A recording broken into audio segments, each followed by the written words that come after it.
Good morning and welcome to our Easter Sunday reflection today, which is based on Matthew chapter 28, verses 1 to 10. My name is Nicola and it's wonderful to be able to enjoy Easter morning with you.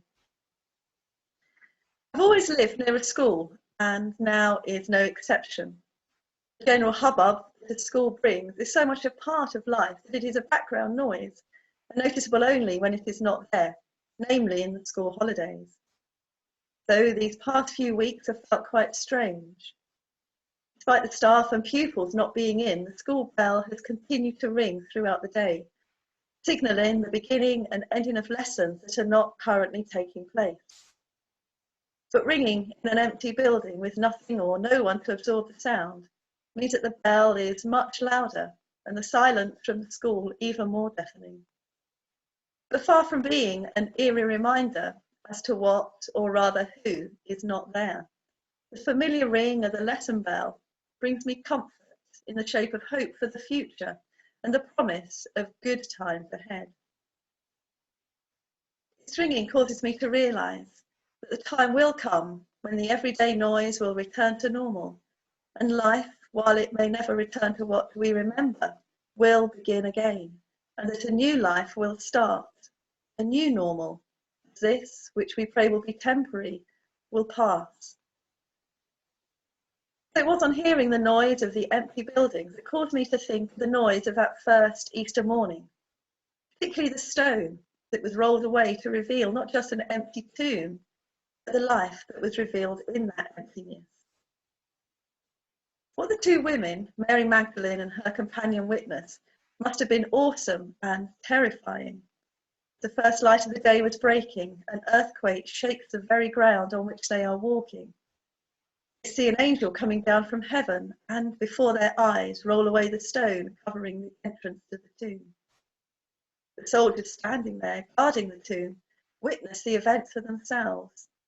They shake and become like dead men. The angel then triumphantly sits upon the discarded stone with his words of greeting and reassurance to the women. Do not be afraid. Jesus, who was crucified, is not here. He has been raised. Now, as the women turn to head to Galilee to tell the disciples what they have found, Jesus meets them and they fall and worship him. Christ is closer to them than they dared to believe just minutes earlier. So too, this Easter Sunday, although we are apart, God is closer to us than we may dare to believe.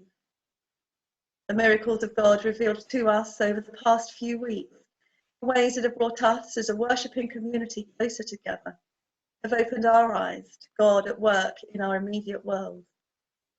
The world that we've been forced to live in, which has become smaller over the past weeks, is surely evidence if we, like the women, have our eyes open to see them. Walking around our garden here, seeing for the first time plants coming into flower, that in the usual course of events I'm too busy to notice, never mind to stop and marvel at. The sound of the birds so much clearer and crisper, with little traffic noise to drown them out.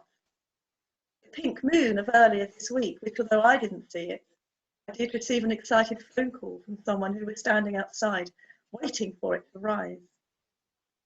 The slower pace of life, learning to do things differently, such as celebrate a birthday when we can't go out and celebrate in the normal way.